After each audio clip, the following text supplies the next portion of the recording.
If the world operated on mute, my ma would seem to you like any other Chinese lady. On the short side of average, small-boned, but obnoxiously dressed. Think rhinestones everywhere, and if not rhinestones, then sequins, and if not sequins, then feathers. Sometimes all of it at the same time. Her favorite outfit is a denim suit with rhinestone-encrusted patches on the back and up and down the legs. She purposefully wears it with the collar turned up.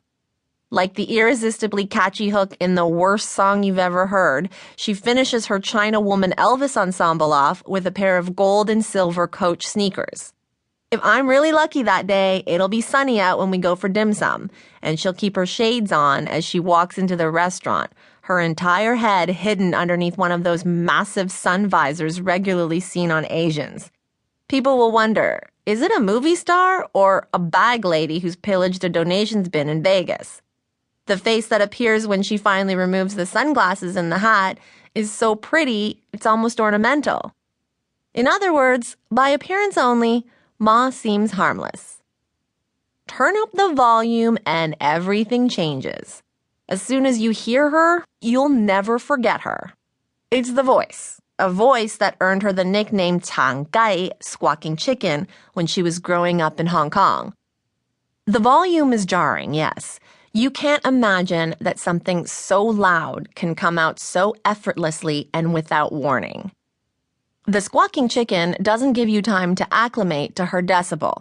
It's one level and it's an all-out assault.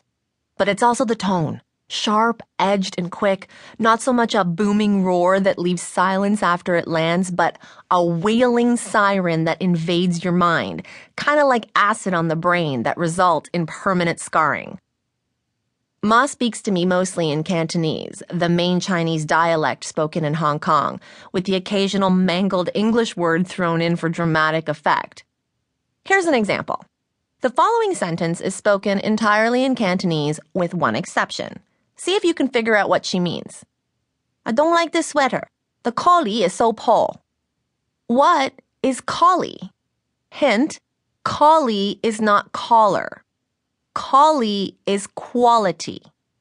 Ma uses collie not only to describe inanimate objects and clothing items, but also people.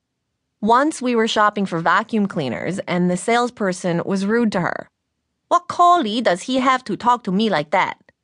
Translation, this man is not qualified to speak to me like that. When she does have to speak in English, verb tense is a problem. It's a problem I have intentionally never corrected for her. I let Ma walk around telling people, I am so exciting. What she means is that she's very excited. What comes out is so much more entertaining, especially when you consider how loud she is. Ma doesn't know how to have a discreet phone call or a quiet conversation in the theater before the movie starts. Not only is she physically incapable of whispering, she also never wants to. Ma's philosophy is to talk loud and walk loud. Muhammad Ali floated like a butterfly and stung like a bee. Ma walks like an elephant and squawks like a chicken, and she has always taught me to do the same. It annoys her to see girls encouraged to behave otherwise. She made this clear during a family gathering at my aunt's.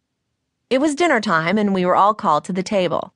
My young cousin Lizzie was upstairs and we could hear her making her way down, thumping all the way to the kitchen.